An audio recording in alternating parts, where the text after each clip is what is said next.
Riding a van is probably the most comfortable way to travel the world because it insists on their own time and risks becoming their own guide. After all, traveling is free, and by the way, getting to know new things. Anyway, it may seem like a joke, but living in a van isn't necessarily for the weak. In the last few years, the van life craze has swept Instagram, and like anything else on social media, the majority of what you'll see is the good stuff. Most vacationers can easily step into their comfort zone, but some face the tricky situation of RV life. Sure, a van trip is great, but do you live in a car full time? This is a very special ballgame, no longer a game, but a lifestyle. Those planning to sign up for van living should test the factors of pain that can make them understand if van living is not necessarily for them. Showering. One of the biggest problems with living in a van full-time is showering. In a van, you most likely won't shower. Some trucks have portable showers, but not all of them, and they're not the most convenient to use. In some areas, showers are easy to find, but in others, it is more difficult. Wet wipes have become a staple in our trucks, and we often bathe in the lake or bathe at the beach. Another option for bathing while living in a van is to visit aquatic centers or public swimming pools. Here you can pay a few dollars to go swimming and use the shower. We prefer this option, but unfortunately, aquatic centers are not always nearby or not open. You can also stay at paid holiday parks or campsites with showers. For us, we don't do it very often, because in New Zealand the holiday parks are very expensive. That being said, about once a week, we choose to go to a holiday park for a long shower and plug in the truck to recharge the batteries. You can find a shower while living in a van, but it's never the ideal shower, and you won't be able to shower every day. This is just a simple fact about van life, and you need to be prepared if you want to do it yourself. It is possible to find showers while living inside a van, but it is never an ideal shower, and oftentimes you won't get a shower every single day. This is just one simple fact about living in a van. You must be prepared if you want to do it for yourself. Toilets. But beyond the shower, there's the whole question of the toilet. The only problem you have finding a bathroom is finding one for overnight use. If you park overnight to camp, there are usually no restrooms around.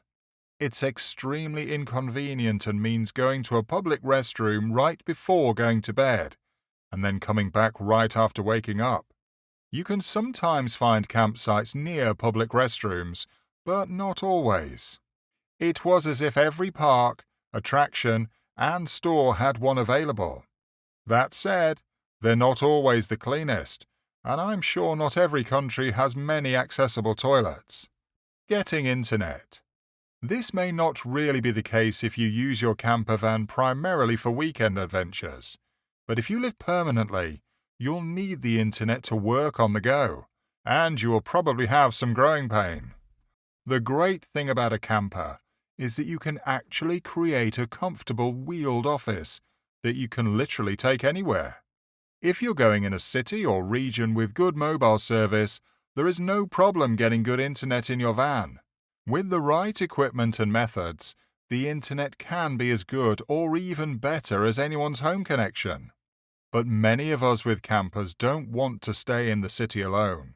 And once you step into the perimeter of civilization, it can be difficult to perform bandwidth-intensive processes such as video streaming and file downloads. The high-speed internet battle isn't just for motorcyclists, as it's something that all digital nomads face at one point. But that's something to keep in mind, especially if your work depends on it. The stigma. The first thing to tackle about living in a van is the old stigma that still sticks to it. Today, for young travelers, living in a van is free and more representative of living a minimalist lifestyle. But that doesn't mean that everyone thinks that way. Living in a riverside van is a common quote used to describe life's failures. Expect some people not to over-understand your choices when you live in a van. Some people automatically assume that you are poor and have no other choice. They don't know this isn't the case. However, its stigma still remains, and at least a little need to be prepared for judgment. Things will break, and you will need a lot of fixing. After fixing something doesn't mean you have to throw away the entire toolkit. Along the way, you will need to have some basic road repair tools at hand. Even if you're away from the dirt road, if you have enough driving time on the paved road, the bolts will loosen. Conclusion? Whether you're cruising the back streets or chasing an endless horizon, the constant movement of the van is difficult. It also needs something because it is also one of the biggest motivations for living in a van.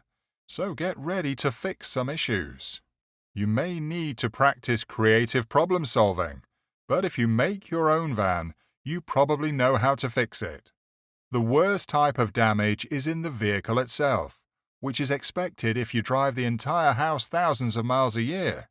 So prepare enough tools for van repairs. Weather.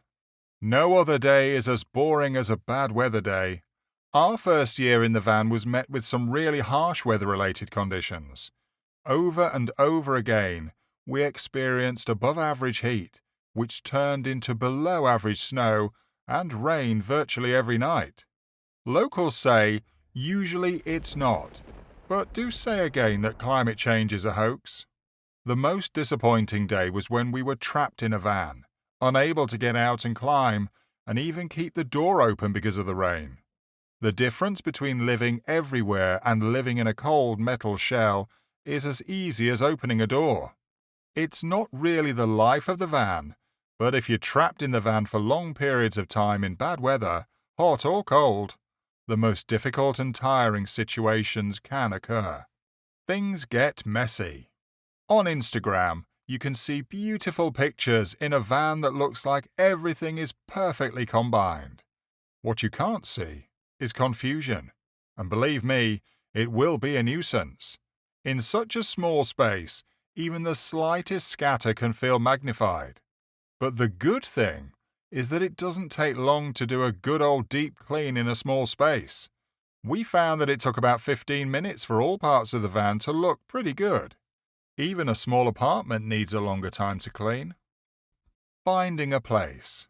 Depending on where you are in the world, finding the actual parking lot for your van can be very easy or challenging. For a 2-week trip with a reserved seat, it looks very different from someone who lives in a van for a long time. Finding public parking is not always easy. In many parts of the United States, no one is allowed to park indefinitely. Even wild camps can be a battle. Being remote means that you are remote. This poses many dangers, including unfriendly locals and even wildlife. In some towns and small towns, looking for a safe, crappy legal place to park for the night, I felt like driving around forever. And sometimes, when we finally land on the spot, it's far from ideal. Looking for places to dump and fill tanks. There is nothing worse than installing it on a remote campsite. However, you can see that the reclaimed water tank is full and the fresh water is empty. We were definitely running around for an hour looking for a garbage dump. My best advice on this is to plan your tank. Get a general idea of how much time can pass between unloading or filling and try to stay close to the appropriate facility when it is almost empty or full. The plan should make your life much easier. There are several resources to help you find the landfill. Van life is frequently linked with unplanned travel and gorgeous photographs on media platforms. But the truth of this living is often very different. Others associate it with liberation, travel, adventure, or simplicity. However, van life is a movement, a way of life, a way of living more in peace with ourselves, and a kind of resistance to the existing quo for those who live it.